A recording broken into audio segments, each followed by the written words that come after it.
Hello viewers, welcome to back my YouTube channel. आज के इस ट्यूटोरियल में हम बहुत ही इंटरेस्टिंग टॉपिक को डिस्कस करने वाले हैं, जिसमें हम सोशल मीडिया पोस्ट को डिज़ाइन करना सीखेंगे।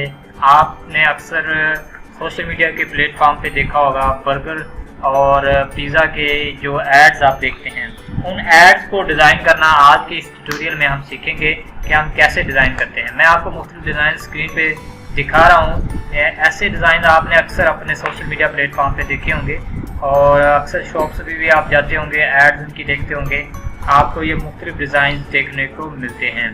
तो इस तरह के डिज़ाइन आज मैं आपको बताऊंगा और आप साथ साथ ट्राई करते रहिएगा और इंशाल्लाह आपको ये भी पोस्ट रेडी करनी आ जाएगी।